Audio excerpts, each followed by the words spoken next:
Hey, what's up YouTube? It's Bobby, aka Paginator, and I'm here today with a book haul.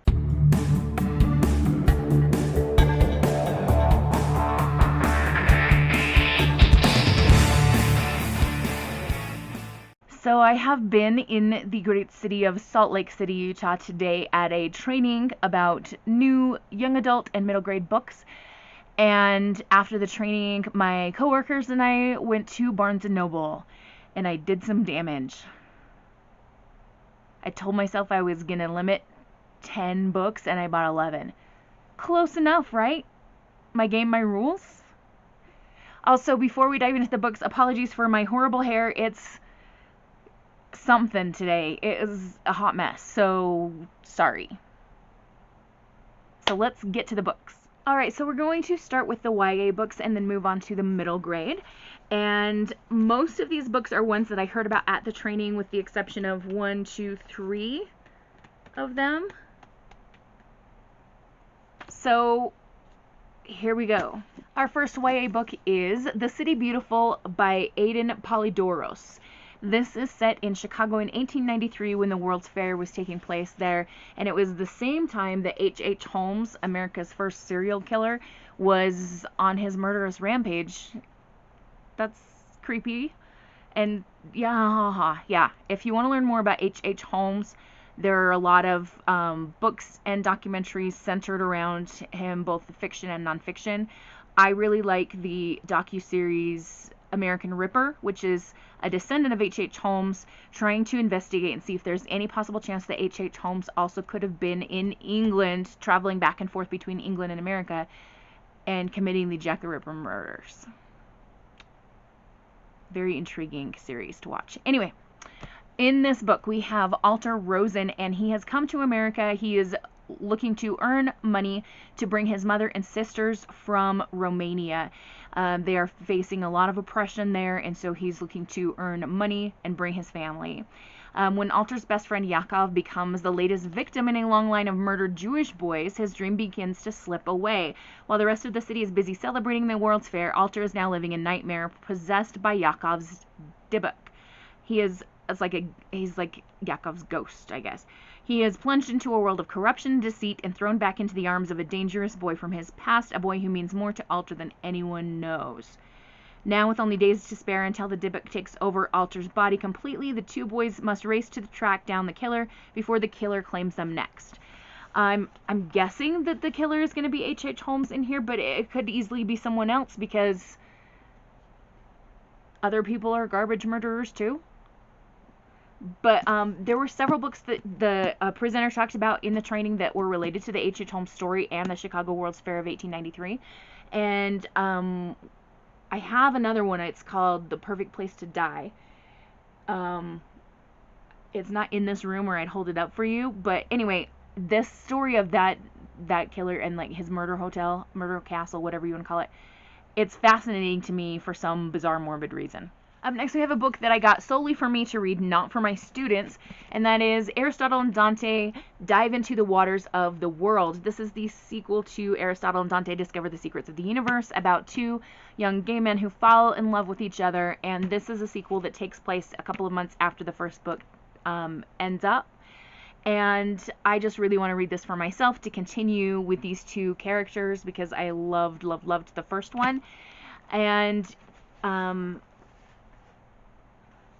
yeah, and from what I can tell, it's about these two boys trying to continue their relationship, and I don't want to read too much of the synopsis even for myself because I kind of just want to dive back in and see what happens for these characters.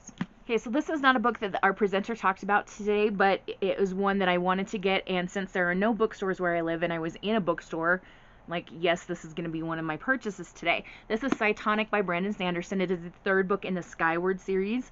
This is a series about a young girl who lives on a planet who has been being constantly attacked by aliens, and they therefore have an elite, I don't know if you want to call them like a space force or air force that flies spacecrafts, and she is not allowed to be a part of it because her father was reportedly shamed for fleeing the scene of a battle and like cowardice kind of actions. And so at first they're like, nope, you can't be a part of this, but certain events lead to her eventually becoming part of this force, and you can see on the cover of the book she's in her uniform. There are lots of space battles, aliens, and all kinds of crazy science fiction goodness happening, and it's Brandon Sanderson, so the writing quality is great.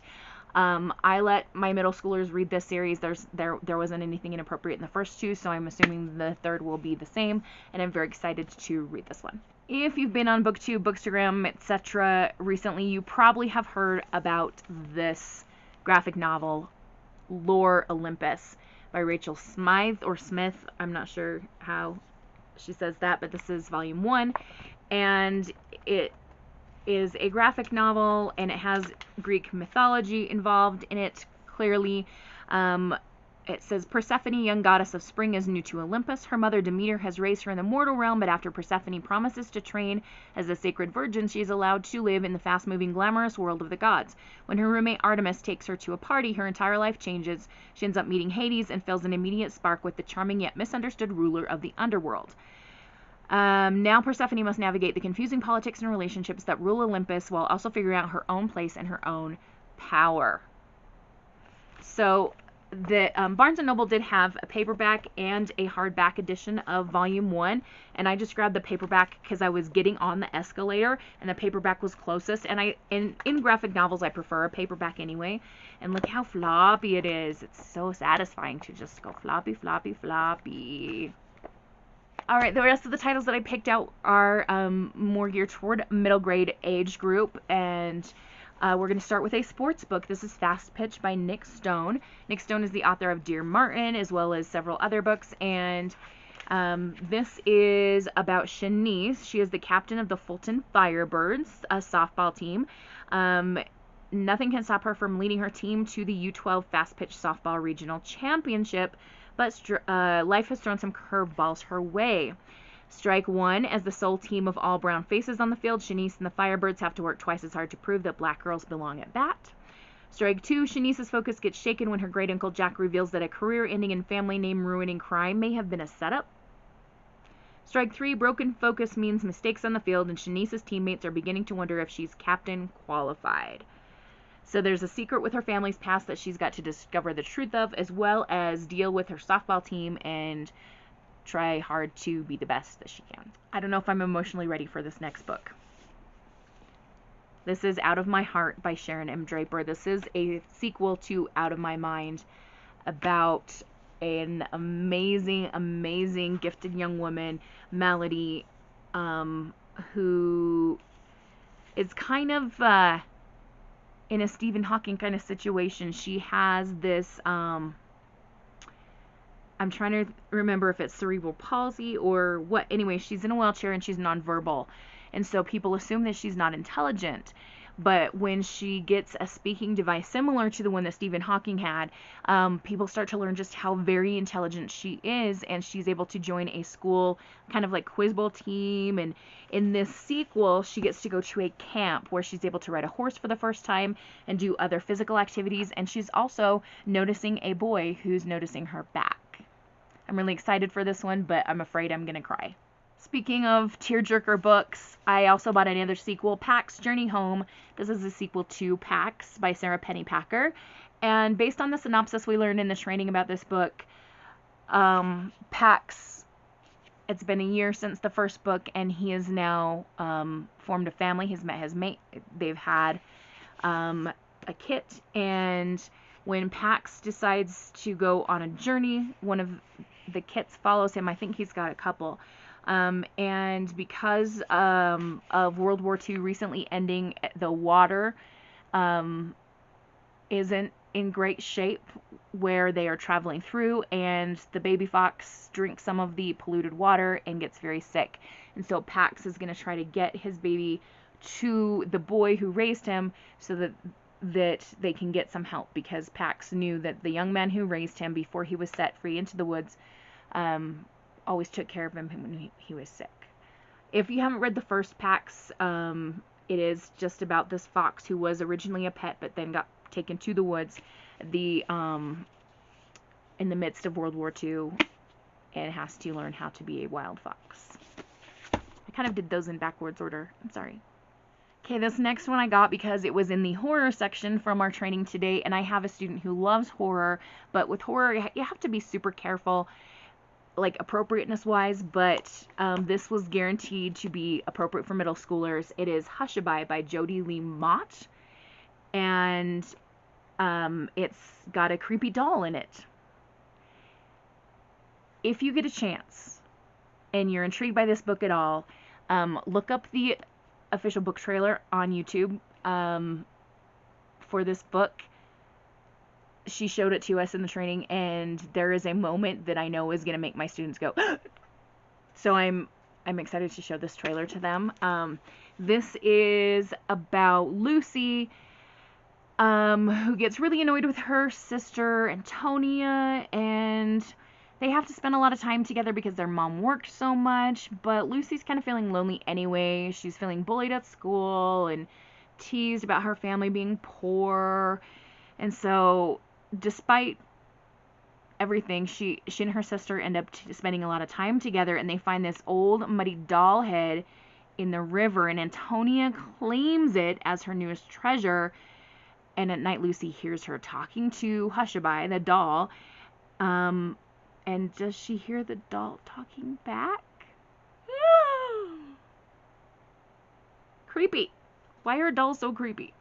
Says the person who has a whole bunch of Funkos on her bookshelf. They don't talk to me, though. Yeah, and some other frightening things start to happen, and the doll appears to have a mind of its own. Up next, we have Starfish by Lisa Phipps. This is a book about body positivity with a young girl who is really intelligent, really good kid, but she's bullied about her weight by her classmates and kind of by her mom, and she has this safe haven in her swimming pool, and she feels weightless there, and she can stretch out like a starfish and take up all the room she wants when her mom's always like, you know, treating her in a way that makes her feel like she needs to try to be invisible. And she makes a new friend, a neighbor girl named Catalina, and Catalina's kind to her and doesn't judge her based on body size.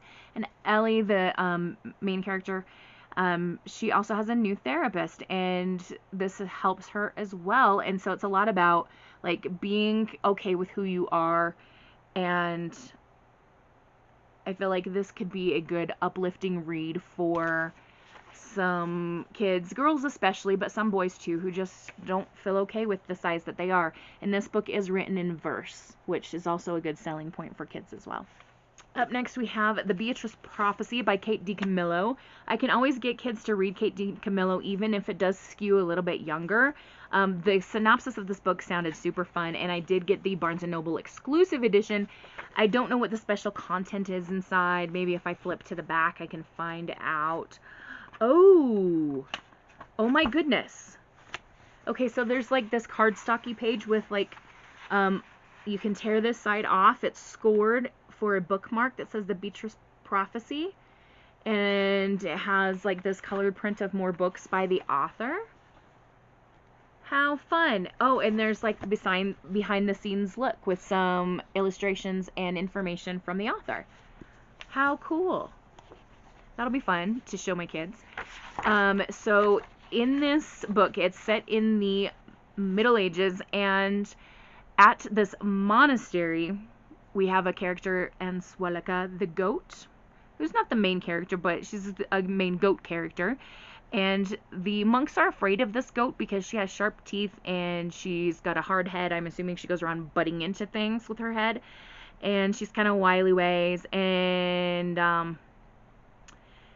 Brother Edic goes to feed Ansuelika one morning and finds a child in the pen with the demon goat. The child does not know where she came from.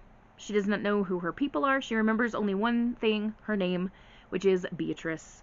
The king's men, however, know who the child is, and they are searching for her. There is a prophecy involved here, and Beatrice might be the girl from the prophecy, or she might not. I don't know. I really want to take a picture of this and like send it to Chelsea Palmer, because she loves goats and she loves books, and I feel like she would be excited about a book with a goat in it.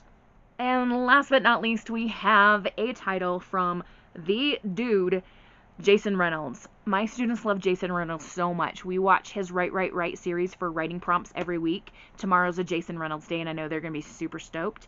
But he has a new book out, Stunt Boy. In the meantime, Jason Reynolds is the author, and the drawings are by Rel III, who does a lot of illustrations for children's books. So some of these are in color, some are in black and white, and so the setup of this is a little bit different. So it's not like a paneled graphic novel, but it's definitely a graphic / illustrated novel. Maybe like a hybrid between those two things. But I'm just kind of randomly flipping open to some pages. So, there's a little tiny synopsis back here. I'll read this. Meet Stunt Boy. He's the newest superhero in town, or in the apartment building, or at least in his own head. He'll save you from baddies like Herbert Singletary the Worst, the Worry Wiggles, and the Meantime. Or he will once he saves himself. Oh, and the cat. He's got to save the cat. Or does the cat save him? The presenter also let us know that this character, there's some issues involving a possible divorce between parents. And so one of his quests is going to be to help his parents and not just himself. So mainly an author by purchase, but also who doesn't love a good illustrated / graphic novel? Fun to read. Yay. So those are the books I picked up on my haul. I am very excited about this, and when we come back from Christmas break in January, I get to talk about these books for my students, and I am really, really excited to share these books with them and get some of them to read more books. So yay! Yay for books. I hope you guys are having a wonderful, magical, bookish day. Happy reading. Adios.